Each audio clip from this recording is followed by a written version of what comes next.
మల్లేశ్వరి గారు మనతో ఉన్నారు. బీజేపీ నుంచి దీనిలోకి రావాల్సి వచ్చింది వైసీపీలో. టీడీపీతో బీజేపీని కలవడం నాకు ఇష్టం లేదు సార్. 4 టర్మ్స్ సీఎంగా అయినా కూడా ఇప్పుడు వరకు రాష్ట్రానికి ఏమీ చేయలేనటువంటి ఏకైక ముఖ్యమంత్రి ఎవరున్నా ఉన్నారు అని అంటే అది చంద్రబాబు నాయుడు గారు. ఏమీ చేయలేదు. ఏం చేశారు చెప్పమనండి. మరి ఏమీ చేయకపోతే ప్రజలు ఎందుకు అనుకున్నారు? ముఖ్యమంత్రిగా ఉన్నప్పుడు జగన్మోహన్ రెడ్డి గారు కనీసం ప్రజల్లోకి రాని పరిస్థితి.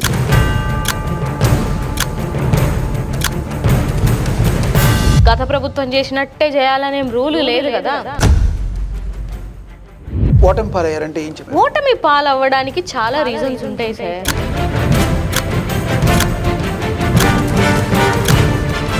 రోడ్లు సరిగ్గా వేయలేదని అప్రదిష్ట మీ ప్రభుత్వానికి ఉంది. పాపం వీళ్ళు పూడ్చినటువంటి వీడియోలు, రోడ్డు మీద వీడియోలు చాలా ఫేస్బుక్లో, యూట్యూబ్లలో హల్చల్ చేస్తాయి. నేను అడిగిన దానికి సమాధానం చెప్పలేదు.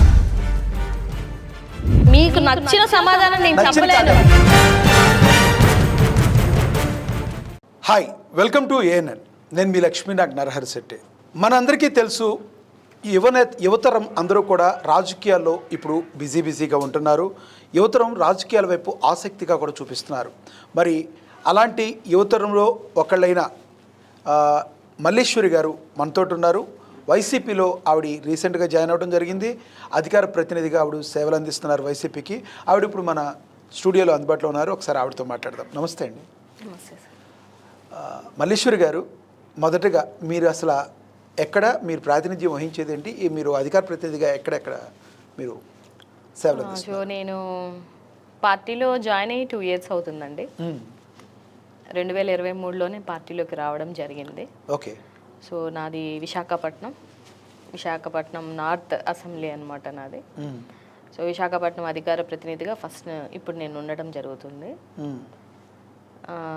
ఏదేమైనా కూడా పార్టీలోకి వచ్చిన తర్వాత, పార్టీ ఓడిపోయిన తర్వాత, సరే మనం ఒకసారి కండువా కప్పుకున్న తర్వాత మన నాయకుడి కోసం మనం పోరాటం చేయాలి అని అనేది నా సిద్ధాంతం. సో దానికి తగ్గట్టుగానే ఇప్పుడు సోషల్ మీడియాలో మీరు అందరూ చూస్తున్నట్టుగానే త్రూ మై వీడియోస్ కానీ, లేకపోతే డిబేట్స్ కానీ, లేకపోతే ప్రెస్ మీట్లు కానీ, నేను ఎంతవరకు నా వాయిస్ కానీ నా సబ్జెక్ట్ కానీ పార్టీకి, జగన్ అన్నకి ఎంతవరకు తోడ్పడుతుందనే ఒక ఉద్దేశంతో గత 2 సంవత్సరాలు అంటే ఇప్పుడు 16 నెలలు పార్టీ ఓడిపోయి ఈ కొత్త ప్రభుత్వం వచ్చి 16 months అవుతుంది. సో ఇప్పటి నుంచి మనం ఆ కష్టం అలాగే పడుతూనే ఉన్నాము. డెఫినెట్గా సబ్జెక్ట్ పరంగా ప్రశ్నించాలి, గొంతెత్తి మనం ప్రశ్నించాల్సినటువంటి అవసరం ఉన్నప్పుడు వాయిస్ ఆఫ్ వాయిస్లెస్గా నా వాయిస్ జనాల్లోకి వెళ్ళాలి అనే ఒక ఉద్దేశంతో నేను పార్టీ ఓడిపోయిన మధ్యాహ్నం 3 గంటల నుంచి నేను వీడియోలు చేయడం స్టార్ట్ చేశాను. అప్పటి నుంచి ఇప్పటి వరకు నా ప్రయాణం అయితే కొనసాగుతుంది. రాబో రోజుల్లో కూడా ఇంకా నా గొంతుకును రెట్టింపు చేసి జనాల్లోకి తీసుకెళ్ళాలి అని అనేది నా యొక్క ఆలోచన విధానం. ప్రధానంగా మల్లేశ్వరి గారు, మీరు వైసీపీ పార్టీని ఎంచుకుంటే గల కారణం ఏంటి? వైసీపీని ఎంచుకోవడానికి మెయిన్ రీజన్ ఏంటంటే సార్, నేను ఒక ఎడ్యుకేటెడ్ని. So I have done my PhD MBA. నాకు చదవడం ఇష్టం. చదువుకునే వాళ్ళని అంటే ఇప్పుడున్నటువంటి గవర్నమెంట్ స్కూల్లో విధానాలు, నాడు నేడు కార్యక్రమం ద్వారా ఆయన ఎంతగా డెవలప్ చేశాడు, లేకపోతే ఒక గవర్నమెంట్ స్కూల్ పిల్లల్ని ఐక్యరాజ్య సమితికి నడిపించడం ఏంటి అంటే, బిఫోర్గా అందరిలాగే నేను కూడా అనుకున్నాను, ఏంటి ఇన్ని పథకాలు తీసుకొని వస్తున్నారు, ఇన్ని చేంజెస్ తీసుకొని వస్తున్నారు, అసలు ఇది ఎంతవరకు వెళ్తుంది, అందరు చెప్పినట్టుగానే ఇన్ని లక్షల కోట్లు అప్పు చేస్తున్నాడంట, బయట అవుట్ ఆఫ్ ది బాక్స్ ఉన్నప్పుడు అందరిలాగే నేను కూడా ఆలోచించేదాన్ని. వన్స్ ఎప్పుడైతే ఆయన చేస్తున్నటువంటి అభివృద్ధి కానీ, ఆయన తీసుకొచ్చినటువంటి పథకాలు కానీ, పేదలకి ఆయన అండగా నిల్చున్నటువంటి తీరు కానీ నాకు ఎక్కువగా అట్రాక్ట్ చేసినటువంటి థింగ్స్ ఇవి. అంటే మరి మీరైతే అట్రాక్ట్ చేసే అంటున్నారు, ఎస్, కానీ ప్రజలు ఆశీర్వదించలేదుగా జగన్మోహన్ రెడ్డి. ఎవరైనా కూడా ప్రభుత్వంలోకి ఉన్న పార్టీలోకి వెళ్తారు కదా. మీరు ఓడిపోయిన తర్వాత మీ ప్రయాణం స్టార్ట్ చేశానంటున్నారు. అంతకుముందు ఏదైనా పార్టీలో ఉన్నారా మీరు? అంతకుముందు నేను బీజేపీలో ఉన్నాను సార్. బీజేపీలోనే 5 years ఉన్నాను. సో నేను అక్కడ పాయకరావుపేట అసెంబ్లీ ఇన్ఛార్జి. మరి ఎందుకు బీజేపీ నుంచి దీనిలోకి రావాల్సి వచ్చింది వైసీపీలో? నాకు టీడీపీతో బీజేపీని కలవడం నాకు ఇష్టం లేదు సార్. ఫస్ట్ థింగ్ ఈ ప్రభుత్వం ఇన్ని సంవత్సరాలు 4 టర్మ్స్ సీఎంగా అయినా కూడా ఇప్పుడు వరకు రాష్ట్రానికి ఏమీ చేయలేనటువంటి ఏకైక ముఖ్యమంత్రి ఎవరన్నా ఉన్నారు అని అంటే అది చంద్రబాబు నాయుడు గారు. ఏమీ చేయలేదు ఆయన. ఏం చేశారు చెప్పమనండి. మరి ఏమి చేయకపోతే ప్రజలు ఎందుకు అనుకున్నారు? అదే అంటున్నాను సార్, ఇవాళ 15 నెలల్లోనే వాళ్ళని ఎండగడుతున్నారు. మరి అలా అయితే 164 ఎమ్మెల్యేలు వాళ్ళకి ఇచ్చి కూడా ఇవాళ ప్రభుత్వంలో ఉన్నటువంటి ప్రతి రంగం, రాష్ట్రంలో ఉన్నటువంటి ప్రతి రంగం ఎంత నిర్వీర్యం చేశారు ఏంటి అని అనేది కూడా ప్రజలు కూడా కదా. ఇప్పుడు ప్రజలు రోడ్ల మీదకి వచ్చి ధర్నాలు చేస్తున్నారంటే వైసీపీ వాళ్ళు ఎండగడుతున్నారనా లేకపోతే ప్రజలు ఎండగడుతున్నారని అర్థం. మెడికల్ సీటు విషయంలో విద్యార్థులు బయటికి రాలేదా? లేకపోతే రైతులు గిట్టుబాటు ధర కోసం బయటికి రాలేదా? కరెంటు బిల్లులు మోతానని జనాలు బయటికి రావట్లేదా? అంటే ఏ రంగం బయటికి రాలేదు. ఇంకొకటి గతంలో మీరు జగన్మోహన్ రెడ్డి గారు విధి విధానాలు నచ్చాయన్నారు. గతంలో ముఖ్యమంత్రిగా ఉన్నప్పుడు జగన్మోహన్ రెడ్డి గారు కనీసం ప్రజల్లోకి రాని పరిస్థితి. మీరు అంతకుముందు ఎలక్షన్లో ఆయన ప్రచారం కోసం ప్రతిపక్షంలో ఉన్నప్పుడు ఒక్కసారి తిరిగారు, కానీ ఒక్కసారి అధికారంలోకి వచ్చాక జగన్మోహన్ రెడ్డి గారు ఒక్కసారి కూడా ప్రజల్లోకి రాలేదు. ఎందుకు రాలేదు? కాదు సార్, ఇప్పుడు ఒక ప్రభుత్వం నడపడానికి ఆయన ఆలోచన దృక్పథంతో కొన్ని ఆలోచనతోటి, అంటే గత ప్రభుత్వం చేసినట్టే చేయాలనే రూల్ లేదు కదా. ఆయన ఒక సిస్టమేటిక్గా ఒక సిస్టాన్ని అనుకొని వచ్చారు. సిస్టమ్ అంటే అర్థం ఏంటిది సార్? ప్రతిసారి వెళ్ళి జగన్మోహన్ రెడ్డి గారు అక్కడ పని చేయలేదంటే అక్కడ ఆయన వెళ్ళి నిల్చోవడం కాదు, అక్కడ ఉన్నటువంటి సిస్టమ్ చేత పని చేయించడం. దానికి జగన్మోహన్ రెడ్డి గారు అన్ని చోట్లకి ఆయన వెళ్ళక్కర్లేదే. కలెక్టర్ చేయాల్సిన పని కలెక్టర్ చేయాలి, పోలీసులు చేయాల్సిన పని పోలీసులు చేయాల్సిన పని వాళ్ళు చేయలేదా? ఎందుకు ఓటమి పాలయ్యారంటే ఏం చెప్తారు? ఓటమి పాలవ్వడానికి చాలా రీజన్స్ ఉంటాయి సార్. ఇప్పుడు ఒక సింగిల్గా ఆయన పోటీ చేశారు, 3-4 పార్టీలు ఏకమై ఒక చోట గుంపైనప్పుడు, ఇప్పుడు నిజంగా ఒక మాట చెప్పాలి, ఇప్పుడు ఈ 4 పార్టీలు ఎవరికి వాళ్ళు సింగిల్గా పోటీ చేయొచ్చుగా. అంత కలిసి పోటీ చేసినా కూడా 40% ఓట్ షేరింగ్ తప్పని నేను అనట్లా. మీరు ఓడిపోయిన దానికి రీజన్స్ అంటే 3-4 కలిసి మేము గెలిచామంటే ఎట్లా గెలుపు సార్? ఆ లెక్కొస్తే రాజశేఖర రెడ్డి గారి గెలుపు కాదంటారా 2004లో? ఎందుకంటే సిపిఐతో, సిపిఎంతో, ఇప్పుడున్న బీఆర్ఎస్ తో, అన్ని పార్టీలతో పొత్తు పెట్టుకునే కదా రాజశేఖర రెడ్డి గారు గెలిచారు. అంటే నేను అదే అంటున్నాను సార్, ఒక్కొక్కరు ఆలోచన విధానాలు. రాజశేఖర రెడ్డి గారు ఆలోచన విధానం అది, జగన్మోహన్ రెడ్డి గారు ఆలోచన విధానం ఇది. ఆయన గెలుపు అనుకోరా? గెలుపని నేను అనట్లేదు. ఎందుకు అనంటే వీళ్ళు చెప్పినటువంటి కళ్ళబొల్లి అబద్ధాలు, వీళ్ళు చెప్పినటువంటి సూపర్ 6లు, వీళ్ళు తీసుకొస్తానన్నటువంటి 143 అబద్ధ పథకాలు. ఇప్పుడు జనరల్గా మానవులకి ఏం కావాలి సార్? ఇప్పుడు ఈయన ఏం జగన్మోహన్ రెడ్డి గారు 3000 ఇచ్చారు, వీళ్ళు 4000 ఇస్తానన్నారు. ఏమనుకుంటారు ప్రజలు? అందులో చంద్రబాబు నాయుడు గారు ఏమన్నారంటే జగన్మోహన్ రెడ్డి గారు ఇస్తానన్నటువంటి పథకాలు ఒకటి కూడా తీసేయము, అవన్నీ కంటిన్యూ చేస్తాము. సూపర్ 6 పథకాలన్నీ అమలు చేస్తామని ప్రభుత్వం చెప్తుంది కదా. ఇంకొకటే ఉంది, మిగతా అన్ని కూడా ఆల్మోస్ట్ అమలు చేసి. ఎక్కడిచ్చారు సార్? ఎక్కడిచ్చారు? ఎవరికి ఇచ్చారు? ఎంతమందికి ఇచ్చారు? అదొక శ్వేతపత్రం రిలీజ్ చేయమని చెప్పండి. ఇచ్చామంటే ఎలా నమ్మేస్తాం ఇచ్చామని?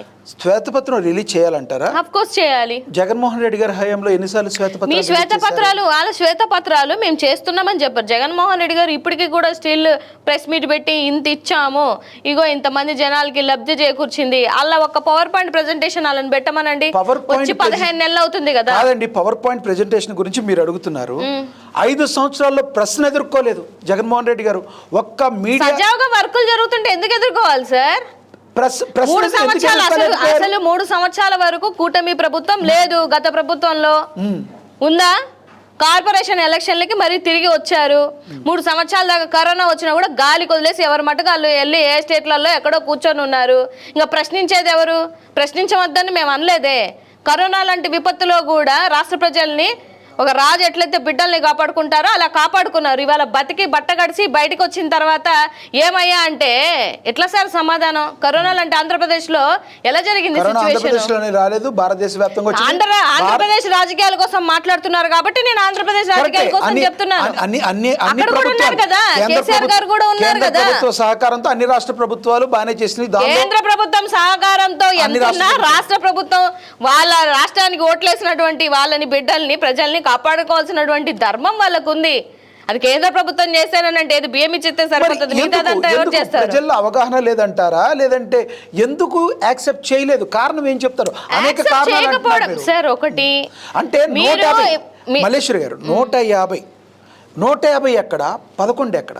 ఇంత వేరియేషన్కి ప్రధాన కారణం ఏంటి అసలు? అదే చెప్తున్నాను సార్. ఇప్పుడు ప్రధాన కారణం అంటే ఇప్పుడు పథకాలన్నీ ఇచ్చారు కదా, ఆయన ఇచ్చిన పథకాలకే కదా ఇప్పుడు మీరు పేర్లు మార్చుకున్నారు. అవునా కదా, మీరు చెప్పండి. ఇప్పుడు సూపర్ 6 ఎవరిచ్చింది?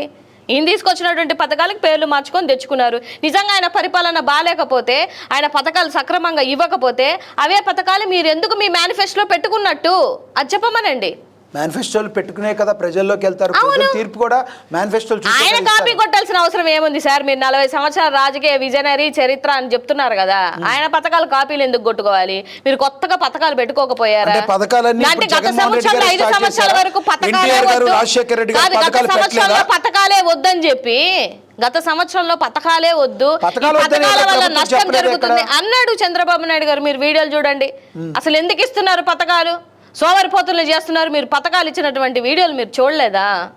మరి అన్ని 5 ఏళ్ళు మీరు పోరాడి మళ్ళీ అయ్యే పథకాలు ఎందుకు ఇస్తున్నారు? దేనికి ఇచ్చానని మీరు మేనిఫెస్టోలో పెట్టుకొని వచ్చారు? మరి జనాలు ఎందుకు మేనిఫెస్టోలో ఆ పథకాలను పెడితే ఎందుకు మరి ప్రభుత్వాన్ని బెటర్ ఇస్తారని అనుకుంటారు? తప్పేముందండి? తప్పేముంది సార్? ఇంతకన్నా బెటర్ గా బియాండ్ గా పరిపాలన చేస్తారు అనుకున్నారు, ఇచ్చారు. ఇంకొకటి ప్రధానంగా వైసీపీ ఓడిపోవడానికి ప్రధాన కారణం గతంలో రోడ్లు సరిగ్గా వేయలేదని అప్రతిష్ట మీ ప్రభుత్వానికి ఉంది కాదంటారా? ఎందుకంటే కంకర ముక్క కూడా సరిగ్గా వేయకుండా గ్రామ స్థాయి నుంచి పట్టణ స్థాయి వరకు సరిగ్గా రోడ్లు వేయలేదన్న అప్రతిష్ట ఉంది. అందులో వాస్తవం ఉందా లేదా? ఇప్పుడు ఇవాళ రోడ్లు వీళ్ళు వచ్చి పూడ్చామని అంటున్నారు కదా, పాపం వీళ్ళు పూడ్చినటువంటి వీడియోలు, రోడ్డు మీద వీడియోలు చాలా ఫేస్బుక్లో, యూట్యూబ్లలో హల్చల్ చేస్తున్నాయి. ఒకసారి వెళ్ళి చూడండి, తెలుస్తుంది. నేను అడిగిన దానికి సమాధానం చెప్పాలి. నేను చెప్పిన మీరు అడిగిన దానికి సమాధానం ఏంటి సార్? మీకు నచ్చిన సమాధానం నేను చెప్పలేను. మీరు అనుకున్న సమాధానం కాదండి. అన్ని వేల కిలోమీటర్లు కాదు సార్, అన్ని వేల కిలోమీటర్లు రోడ్లంతా చేసింది ఎవరు చేశారండి? చంద్రబాబు నాయుడు గారు చేశారా, లేదా జగన్మోహన్ రెడ్డి గారు చేశారా? నేను ఏమంటున్నానంటే, నియోజకవర్గ స్థాయిలో ఉన్న గతంలో ఉన్న ఎమ్మెల్యేలు కానీ అంతకుముందున్న ఎంపీలు కానీ ప్రజలకు దగ్గరగా లేరు కాబట్టే ఈ ఓటమి అని చెప్పి మీ పార్టీలో ఉన్న కొంతమంది మాట్లాడుతున్న పరిస్థితి. వాళ్ళకి ఏం చెప్తారు మీరు? అయ్యి ఉండొచ్చు సార్, కొన్ని నిజాలు ఒప్పుకోవాలి. ఎస్, ఇప్పుడు మీరు పథకాల కోసం లేకపోతే డెవలప్మెంట్ కోసం అభివృద్ధి కోసం మాట్లాడితే నేను ఖండిస్తాను. ఎందుకంటే నిజంగా ఆయన చేశారు కాబట్టి. లోపాలు అనేది కింద స్థాయి ఎమ్మెల్యేలలో ఉండుండొచ్చు. ఎమ్మెల్యేలు ఓడిపోయారు అని అంటే ఏదో ఒక రీజన్ ఉంటుంది. అన్ని జగన్మోహన్ రెడ్డి గారు కాదు కదా, ఆయన చేసినటువంటి మంచి ఎక్కడో కింది స్థాయిలో తీసుకెళ్ళలేకపోయి ఉండొచ్చు. మేబీ అందరూ కాదు, కొందరు ఉండొచ్చు. ఎందుకంటే 175 నియోజకవర్గాల్లో ఉన్నటువంటి ఎమ్మెల్యేలు అందరూ పనిచేస్తే ఈ స్థానాలు రావు కదా. నేనేమంటున్నానంటే 4 పార్టీలు ఒక పార్టీ కలిసినప్పుడు 2000, 3000, 1500, 1800 వేరియేషన్తో కూడా ఒక 50-60 సీట్లు కోల్పోయినటువంటి విషయం తెలుసా మీకు? అవును. అంటే అర్థమైంది సార్, ఆ 1500, 2000 ఎవరు లాక్కెళ్ళారు? మనలో మనమాట. ఎవరు లాక్కెళ్తారు? 4 పార్టీలు ఒకసారి. సార్ ఇప్పుడు సమబుజ్జి అంటే నేను ఒక మాట అంటాను, సమవిజ్జి అంటే సమవుజ్జిగా ఉండాలి అని అంటే పోనీ ఒకటికి పోటీ చేయగలుగుతారా? చేయలేరు. ఇప్పుడు వీళ్ళు చెప్పి అంతా మేము జగన్మోహన్ రెడ్డి గారి కుంభస్థానాల్ని బద్దలు కొట్టాలి అని మేము అందరం ఏకమయ్యాము అని అంటే సరే, మీరు ఏకమయ్యారు, నేను కాదనట్లేదు. మరి మీరు ఇప్పుడు బద్దలు కొడుతుంది ఏంటి అని అడుగుతున్నా. ఇంకా టైం ఉంది కదా, మీకెందుకు టైము? మీరు విజనరీ 4వ సారి సీఎం అయినటువంటి వ్యక్తి, మీకెందుకు టైం అండి? మీకు ఎట్లా మీరు టైం అడుగుతున్నారు? జగన్మోహన్ రెడ్డి గారు ఒక్కసారి సీఎం అయ్యి 2 సంవత్సరాలు కరోనా పోతే 3 సంవత్సరాలు పనిచేసినటువంటి వ్యక్తి మార్చేశారు మొత్తాన్ని. అమరావతిని చెప్పి మొత్తాన్ని కూడా శ్మశానం అని చెప్పి రకరకాలుగా చేశారు. ఈ రోజున మేము దాన్ని ముందుకు తీసుకెళ్లారు కదా సార్. అప్పులు అన్నారు కదా, అవును. ఎన్ని లక్షల కోట్ల అప్పు చెప్పారు వాళ్ళు? అదే మీరే చెప్పాలా శ్వేతపత్రాన్ని? శ్వేతపత్రం కాదు, గత ప్రభుత్వం వాళ్ళు చెప్పినటువంటి అప్పులు 14 లక్షల కోట్ల అప్పు. ఏది గత ప్రభుత్వం 5 ఏళ్ళు ఎలక్షన్ టైంలో శ్రీలంక అయిపోయింది, అదే అయిపోయింది, ఇదే అయిపోయింది, 14 లక్షల కోట్ల అప్పు చేశాడు జగన్మోహన్ రెడ్డి గారు అని అన్నారు కదా. మరి మొన్న అసెంబ్లీలో 5.5 లక్షల కోట్ల అప్పు అయిందని ఎందుకు చెప్పారు? దేనికి చెప్పారు? దానికి సమాధానం చెప్పాలి కదా సార్. మీరే కదా మాట్లాడింది 14 లక్షల కోట్ల అప్పు అని అనేసి. మరి అదే మాట కూడా మీరు అసెంబ్లీలో చెప్పుండాలి కదా. మరి సరేంది సార్, సరే కాదు, రాష్ట్రాన్ని రాష్ట్ర అప్పుల పాలన అయిపోయింది సరే అంటారు. శ్వేతపత్రాన్ని ఎందుకు రిలీజ్ చేయలేదు? ఇంత అప్పు ఉందని గత ప్రభుత్వం ఎందుకు చెప్పలేదు? ఎవరు చేయాలి? ప్రభుత్వం పెట్టి నీట్గా దిగిపోయినప్పుడు అప్పు చెప్పాలి కదా, ఆస్తులు ఇంత అప్పులు ఇంత అని. అవును, అప్పు చెప్పాడు కాబట్టి ఆయన ఓడిపోయిన తర్వాత కూడా వచ్చి మీడియా ముందు ప్రెస్ మీట్లు పెట్టి ఇదిగో మీరు చూడలేదు అనుకుంటా, ఇదిగో మీరు చెప్పినటువంటి మీరు వచ్చి దిగిపోయే ముందు మీరు మాకు ఇచ్చినటువంటి అప్పు 2.5 లక్ష కోట్ల అప్పు, మేము దిగిపోయినప్పుడు మీకు ఇచ్చినటువంటి అప్పు 3.5 లక్ష కోట్ల అప్పు, ఇది మొత్తం కలిపి 5.5 లక్ష కోట్ల అప్పు అని చెప్పేసి మీరు చెప్పారు అసెంబ్లీలో. జగన్మోహన్ రెడ్డి గారు ఇంకా బాగా క్లియర్ గా ఎంత అప్పు అయింది, దేనికి ఎంత అయింది, ఏంటి అనేది క్లారిటీగా చెప్పారు. పోనీ ఆయన చెప్పింది అబద్ధం అనుకున్నప్పుడు ఒక్కరైనా వచ్చి దాన్ని ఖండించడం కానీ, 164 మంది ఎమ్మెల్యేలు ఉన్నారు కదా, అరే మీరు చెప్పింది తప్పండి, మీరు చాలా తప్పుగా చెప్పారు, ఇది కాదండి ఇది అప్పు అని చెప్పొచ్చు కదా. ఇదే చంద్రబాబు నాయుడు గారు ఏమన్నారు అని అంటే, నేను కూడా సోషల్ మీడియాలోనో ఎక్కడో వస్తే అది నిజం అనుకున్నాను 14.5 లక్షల కోట్లు అని. 40 సంవత్సరాల రాజకీయ చరిత్ర అయినటువంటి మీరు ఆ మాట అనొచ్చా సార్? ఏం నేర్చుకోవాలా మా యువత మీ దగ్గర నుంచి నేర్చుకున్నటువంటి ఏం పాయింట్లు ఉన్నాయి? ఇంతకీ ఈ లిక్కర్ స్కామ్ ఏమైంది అసలు? లిక్కర్ స్కామ్ గురించి చెప్పాలా? అల్లే చెప్పాలా మరి? కాదు సార్, లిక్కర్ స్కామ్ ఏమైంది? 1,00,000 కోట్లు అన్నారు. 50,000 స్కామ్ జరిగిందా లేదా చెప్పండి. స్కామ్ జరిగిందా లేదా మీరు వినాలా సార్? మీరు వినాలా? 1,50,000 కోట్లు అన్నారు, తర్వాత 50,000 కోట్లు అన్నారు, తర్వాత 3,000. ఎక్కడ 1,00,000 కోట్లు, ఎక్కడ 3,500 కోట్లు అన్నారు. కాదండి, 3,500 కోట్లు అన్నారు. ఏమంటున్నారు? సిట్ ఒక నోటీస్ ఇచ్చింది కదా, ఆ నోటీస్ లో ఏముంది? 3,500 కోట్లు చేతులు మారాయి ఎలక్షన్ టైంలో. అదేం చేశారు అని అంటే, మద్యానికి సంబంధించిన డబ్బంతా ప్రజలకి ఎలక్షన్ లో ఖర్చు పెట్టారు అని చెప్పేసి సిట్ ఒక నోటిఫికేషన్ ఇచ్చింది. అసలు డిజిటల్ అంటే అర్థం ఏంటిదండి? అంటే అర్థం ఏంటిది? డిజిటల్ పేమెంట్ అంటే అర్థం ఏంటిదో చెప్పాలి. మీ దగ్గర ప్రూఫ్లు కావాలి సార్. డిజిటల్ పేమెంట్ మీరు గుడ్డ కాల్చి ముఖం మీద వేస్తానంటే ఇక్కడ ఎవరు తీసుకోరు. ప్రభుత్వం డిజిటల్ పేమెంట్ పెట్టలేదు, వాస్తవమా కదా? ఏంటిది డిజిటల్ పేమెంట్ అవ్వకపోతే ఫ్రాడ్ జరిగినట్ట? ఎందుకు పెట్టలేదు అని అడుగుతున్నాం. ఎందుకు పెట్టలేదని మీరు చేసినట్టు సిస్టమ్. ఇప్పుడు మీలాగా సిండికేట్లు అందరికీ ఇచ్చుకొని, కాదండి మీలాగా సిండికేట్లు ఇచ్చుకొని 50,000 60,000 కాదండి 50,000 60,000 మీలాగా సిండికేట్లకు ఇచ్చుకొని దోపిడీ చేసుకొని సీసా మీద 50 రూపాయలు 60 రూపాయలు 100 రూపాయలు దోపిడీ చేసుకోమంటారా? దోపిడీ చేసుకోమంటారా? దీనిలో ఇరుక్కున్నారు ప్రూవ్ చేయండి, ప్రూవ్ చేయండి, ప్రూవ్ చేయండి చేస్తారు. చేయమని అంటున్నాం సార్. ఇవాళ అందరికి కాదండి, వాళ్ళందరికి బెయిల్స్ వచ్చాయి, అందరూ బయట ఉన్నారు. ప్రూవ్ చేసుకోమనండి. వచ్చి ఒక్కసారైనా సిట్టు ఒక ప్రెస్ మీట్ పెట్టిందా? ఒక్కసారైనా ప్రెస్ మీట్ పెట్టిందా సిట్టు? మా దగ్గర ఈ ఆధారాలు ఉన్నాయి, ఇగోండి ఈ ఆధారాలు బేస్ చేసుకొని మేము ఇంత మందిని అరెస్ట్ చేశాము, ఇగో మా దగ్గర ఉన్నటువంటి ప్రూఫ్స్ ఇవి అని ఒక్కసారైనా సిట్ ఇన్ఫర్మేషన్ ఇచ్చిందా జనాలకి? మీరు ఎట్లా చెప్తున్నారు? మీకు అనిపించట్లేదా కంగారు పడుతుంది? ఒకవేళ వైసీపీ పార్టీ ఇప్పుడు తీసుకున్న స్టెప్స్ కి పార్టీలో ఉన్న వాళ్ళు కొంతమంది కంగారు పడుతున్నారు, మీకు అనిపించట్లేదా? దేనికి కంగారు? అంటే ఇప్పుడు ప్రభుత్వం తీసుకున్న నిర్ణయాలకి కానీ, లిక్కర్ స్కామ్ సంబంధించి కానీ కొన్ని జరుగుతున్నాయి. వాళ్ళు తీసుకుంటే మేము ఎందుకు కంగారు పడాలి? దేనికి కంగారు పడాలి? వాళ్ళు వచ్చిందే కక్షపూరితమైన రాజకీయాలు చేసుకోవడానికి. నేను రెడ్ బుక్ పెట్టుకున్నాను, నాకు రాజ్యాంగం అంబేద్కర్ గారు రాసిన రాజ్యాంగం కాదు, నా బుక్ నేను రాసుకున్నాను రాజ్యాంగం, ఆ రాజ్యాంగంలో నేను బుక్కుల పేర్లు రాసుకున్నాను. వాళ్ళు చేసుకుంటున్నారు కదా, చేసుకోమనండి. అందరినీ లోపల ఎప్పుడో పెట్టడం అలాంటి ఎవరిని పెట్టకుండా ఉన్నారు సార్? కాదు సార్, ఎవరిని పెట్టకుండా ఉన్నారు?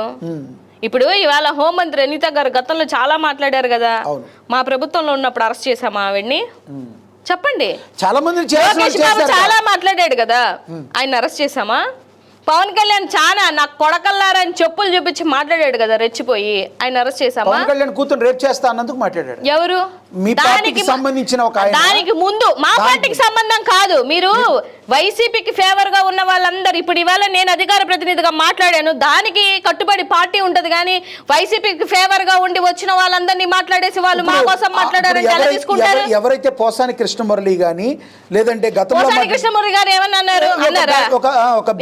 బ్యాడ్ వర్డ్స్ యూస్ చేశారు. ఏమన్నారు సార్? మళ్ళీ నానోడితే అయ్యో వాళ్ళ భార్యని మీరు ముందు వెనక చెప్తున్నారు, ముందు మర్చిపోతున్నారు. వాళ్ళ భార్యని సోషల్ మీడియాలో ట్రోల్ చేసి ఆమెని ఫొటోస్ మార్పింగ్ చేసి పచ్చి బూతులు తిడితే అప్పుడు పోసాని గారు బయటకు వచ్చి నా పిల్లని ఇలా తిట్టారు, నా భార్యని ఇలా తిట్టారు, మరి మీ ఇంట్లో ఆడవాళ్ళు లేరా అని అంటారా? ఎవరు మరి నా తల్లిని తిట్టారు ఎవరు అని పవన్ బూతులు కళ్యాణ్ తిట్టారా? కాదండి, నా తల్లిని తిట్టారు అని చెప్పేసి మాట్లాడినటువంటి మీరు పవన్ కళ్యాణ్ గారు అదే పార్టీలో వెళ్ళి కూర్చున్నారు. మీకేం విలువలు ఉన్నాయి?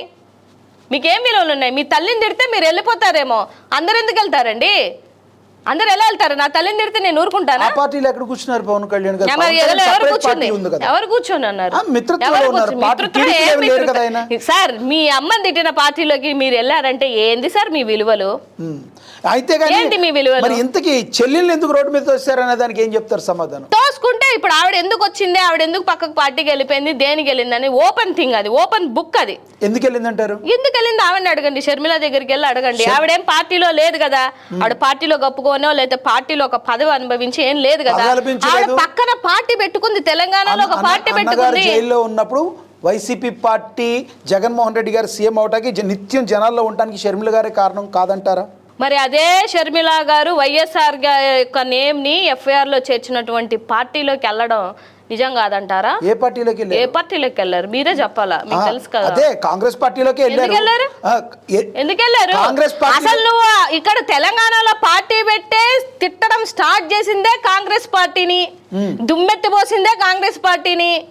ఎలాగా నీకు మళ్ళీ ఇప్పుడు మిత్రత్వం అయిపోయింది అంటే, నీకు సొంతన కడుపున పుట్టినటువంటి నీ తల్లికి పుట్టినటువంటి నీ అన్న నీకు విరోధయ్యి, నీ అన్న మీద నువ్వు దండయాత్ర చేస్తూ నీ తండ్రి పేరు చేర్చిన వాళ్ళ పార్టీలోకి కొమ్ము కాసుకుంటూ నువ్వు వెళ్ళిపోయి ఏం విలువలు ఉన్నాయో ఇక్కడ తెలిసిపోతుందండి రాజకీయంగా. విజయమ్మ గారు కూడా ఎందుకు సపోర్ట్ చేయలేదు గత ఎన్నికల్లో జగన్మోహన్ రెడ్డి గారికి? ఎందుకు చేయలేదు? ఆవిడ చేసింది కదా. ఎందుకు నా కొడుకు మీద ఇలాంటివన్నీ సోషల్ మీడియాలో ఇవన్నీ చేయకండి, చేతనైతే నా కొడుకుని ధైర్యంగా సింగిల్ గా ఎదుర్కోండి అని చెప్పేసి ఆవిడ వీడియో చేసింది కదా. గత ఎలక్షన్ లో కేవలం విజయమ్మ గారు షర్మిల గారు కంప్లీట్ గా నెగిటివ్ అవబట్టే సగానికి పైగా ఓట్లు పోయాయి వైసీపీ అని ఉన్న మాటల్లో వాస్తవం ఉందంటారా? అదే మాట వాస్తవం అయితే షర్మిల గారు నిలబడ్డ చోట ఎందుకు ఓడిపోయారు? ఆవిడకి ఏంది డిపాజిట్లు కూడా రాలేదే? మీరే చెప్పారు ఇందాక, అందుకే రాలేదు. 2000 ఓట్లతో కూడా ఓడిపోయారు తెలుసా అని అన్నారు కదా. మరి ఆ షర్మిల గారు ఈ 1500 ఓట్లు నిల్చుంది ఎక్కడండి? ఎక్కడైనా ఎక్కడ ప్రభావం ఎక్కడైనా చూపుతారు కదా. ప్రభావం కోసం కాదు. ఇప్పుడు మీరు అదే మాట మాట్లాడితే ఆవిడ ఎక్కడ నిల్చుంది? ఆవిడ సొంత ఏరియాలోనే నిల్చుంది కదా. మీ మాటలు నమ్ముంటే, నిజంగానే మీరు వారసురాలు అనుకుని ఉంటే, మీరు ఏదైతే ప్రతిపాదిస్తున్నారో జగన్మోహన్ రెడ్డి గారి మీద జరుగుతుందంటే వాస్తవాన్ని జనాలు నమ్ముంటే, మరి ఈక్వల్గా అట్లీస్ట్ క్రాస్ బార్డర్ అన్న జగన్మోహన్ రెడ్డి గారిని టచ్ చేసి అక్కడ ఉన్నటువంటి వాళ్ళని టచ్ చేసి అన్న ఉండాలి కదా. ఇప్పుడు నెక్స్ట్ వైసీపీ పార్టీ వచ్చే ఎలక్షన్లో మళ్ళీ అధికారంలోకి వస్తుందని మీరు భావిస్తున్నారా? 100%. దానికి కారణం ఏంటంటారు? అంటే ఎందుకు మీరు అంత కాన్ఫిడెంట్ ఉండక కారణం ఏంటంటే? కాన్ఫిడెంట్ అంటే ఇప్పుడు ఉన్నటువంటి కూటమి ప్రభుత్వం మీద వితిన్ ద 6 monthsలోనే వచ్చినటువంటి వ్యతిరేకత, జనాలకి వీళ్ళేమీ చేయట్లేదు, అన్ని రంగాల్ని భ్రష్టు పట్టించారు, జిఎస్టీ కానీ జీడిపి కానీ అన్నీ తగ్గిపోతున్నాయి. ఏమవుతున్నాయి అనేది రాష్ట్రంలో ఉన్నటువంటి ప్రజలకి తెలుసు. ఇప్పుడు వరకు వచ్చి ఇన్ని సంవత్సరాలైనా ఒక కొత్త పెట్టుబడి తీసుకొని రాలేదు, ఒక కొత్త కంపెనీని తీసుకొని రాలేదు ఇప్పుడు వరకు. సో మీరు ఎప్పటి నుంచో విజనరీ, ఇప్పుడు దావూస్కి వెళ్ళారు తేలేదు, సింగపూర్ వెళ్ళారు తేలేదు. సో ఇప్పుడు జగన్మోహన్ రెడ్డి గారు భ్రష్టు పట్టించారు, అది చేశారు, పోనీ జగన్మోహన్ రెడ్డి గారిని చూసి రాలేదనుకోండి, మిమ్మల్ని చూసన్నా రావాలి కదా. తీసుకొని వచ్చింది, అన్ని కంపెనీలు తీసుకొచ్చింది. 25 లక్షల కోట్ల పెట్టుబడులని గత ప్రభుత్వం జగన్మోహన్ రెడ్డి గారు తీసుకొచ్చారు. ఆ తీసుకొచ్చినవే విచ్చలవిడిగా ఇవాళ చూడండి, మెడికల్ సీట్లు, ప్రభుత్వం మెడికల్ సీట్లు తీసుకొని వస్తే 17 గవర్నమెంట్ ప్రభుత్వ కళాశాలలు మెడికల్ సీట్లు ఉంటే, కళాశాలలు ఉంటే, మీరు ఎందుకు ఇవాళ తీసుకెళ్ళి ప్రైవేట్ పీపీపీ అంటే ఏంది సార్? అంటే ప్రైవేటు వ్యక్తులకు తీసుకెళ్ళి అప్పచెప్పడమే కదా మీ ఉద్దేశం. ప్రభుత్వ కళాశాలను తీసుకుపోయి ప్రైవేట్ వాళ్ళకి అప్పచెప్పడం ఏంది సార్ రాజకీయం ఇది? అంటే మీరు వచ్చినప్పుడల్లా ప్రైవేటు వ్యక్తులకి, సిండికేట్లకి ఎందుకు వాళ్ళ మీద మీకు అంత ప్రేమ? అంటే డైరెక్ట్గా ఏ పథకం జనాలకి వెళ్ళడానికి ఇష్టం లేదా మీకు? సో జగన్మోహన్ రెడ్డి గారు ఇక్కడి నుంచి కంపల్సరీ ప్రజలకి వ్యతిరేకంగా ఏదైనా విధానం జరిగితే రోడ్డు మీద ఉంటారు, ప్రజలకు దగ్గరగా ఉంటారని చెప్తారని భావిస్తున్నారు? భావించదండి సార్. 16 నెలల నుంచి ఉన్నింది జగన్మోహన్ రెడ్డి గారు, బయటకు వచ్చింది జగన్మోహన్ రెడ్డి గారే, రైతుల కోసం గిట్టుబాటు ధరల కోసం వచ్చింది జగన్మోహన్ రెడ్డి గారే, ఫీ రింబర్స్మెంట్ కోసం వచ్చింది జగన్మోహన్ రెడ్డి గారే. మేము వచ్చి ఫైట్ చేసిన తర్వాతే కదా మీరు సెంట్రల్కి లెటర్లు రాస్తున్నారు. రైట్. ఇప్పుడు ఫైనల్గా చెప్పండి, ఒక రాజకీయ నాయకుల్లో మీకు బాగా ఇష్టమైన రాజకీయ నాయకులు, మీకు ఇన్స్పిరేషన్ రాజకీయ నాయకులు ఎవరు? ప్రజెంట్ అయితే నాకు గతంలో అయితే రాజశేఖర్ రెడ్డి గారు అంటే ఇష్టం సార్. ఇప్పుడైతే జగన్మోహన్ రెడ్డి గారు. జగన్మోహన్ రెడ్డి గారు అంటే ఇష్టం. సో రాజశేఖర్ రెడ్డి గారి గురించి వన్ వర్డ్లో చెప్పాలంటే ఏం చెప్తారు? రాజశేఖర్ రెడ్డి ఆయన చరిత్ర sir, is a legendary person. NTR వాళ్ళంతా లెజెండరీసే సార్. ఇప్పుడు చంద్రబాబు నాయుడు గారి దగ్గర ఇవైతే అంటే ఆయన దగ్గర నిజంగా నేను ఒక యంగ్ పొలిటీషియన్గా ఇప్పుడు వరకు ఆయన దగ్గర నేను ఏది రీచెక్ చేసుకుంటాం కదా, ఆయన ఒక్క నిజం చెప్పింది అయితే లేదు సార్. ఇలా అయితే ఉండకూడదు అన్న ఒక క్లారిటీ నాకు చంద్రబాబు నాయుడు గారిని చూస్తే మాత్రం అర్థమవుతుంది. రైట్. నారా లోకేష్ ఆయనకు అంతా ఇంకా ఇమ్మెచ్యూరిటీ పాలిటిక్స్ కోసం మాట్లాడుతుంటాడేమో అని నాకు అనిపిస్తుంది పర్సనల్గా. ఎందుకంటే ఆయనలో మాట తీరులో కానీ లేకపోతే ఆయన మాట్లాడే యూజ్ చేసే వొకాబులరీస్లో కానీ ఆయన స్టేట్మెంట్లు కానీ ఇంకా ఈయన ఎదగాలి అని నాకు పర్సనల్గా. జగన్మోహన్ రెడ్డి గారు నాకైతే మా యంగ్ జనరేషన్ అయితే దమ్ముగా ధీటుగా ఒక యంగ్ పొలిటీషియన్ నేర్చుకోవాల్సినటువంటి థింగ్స్ అంటే ఎన్ని కష్టాలు వచ్చినా వన్ వర్డ్లో చెప్పాలి, దమ్మున్న నాయకుడు సార్. దమ్మున్న నాయకుడు Pavan Kalyan unworthy for politician sir. Unworthy politician ఆయన. He's not suitable for political things. Right. చివరిగా ఏఎన్ఎన్ ప్రేక్షకులకి ఏం చెప్తారు చెప్పండి? Thank you so much. ఎందుకంటే మాలాంటి యంగ్ జనరేషన్ వాళ్ళని ఇలా ఎంకరేజ్ చేయడం అనేది నాకు కూడా చాలా చాలా హ్యాపీగా ఉంది. సో మీ ప్రేక్షకులకి మీ ద్వారా కొన్ని మా మనసులో ఉన్నటువంటి విషయాలు కూడా బయట చెప్పుకున్నటువంటి అవకాశం ఇచ్చినందుకు సో అందరికీ కృతజ్ఞతలు. థ్యాంక్ యూ అండి. మల్లేశ్వరి గారితో చూసాం కదా, మనం మాట్లాడాము. ఆవిడ ఏమేమి సమాధానాలు చెప్పారో మనం ఇప్పుడు వరకు చూసాం. అయితే ఎటువంటి పరిస్థితుల్లో జగన్మోహన్ రెడ్డి దమ్మున్న నాయకుడు, రానున్న వచ్చే ఎలక్షన్లో జగన్మోహన్ రెడ్డి మరొకసారి సీఎం అవటం పక్క, దాన్ని ఎవరు ఆపలేరు అని చెప్తున్నారు మల్లేశ్వరి గారు. ఇది వాటి స్పెషల్ చిట్ చాట్. చూస్తూనే ఉండి ఏఎన్ఎన్. నమస్తే.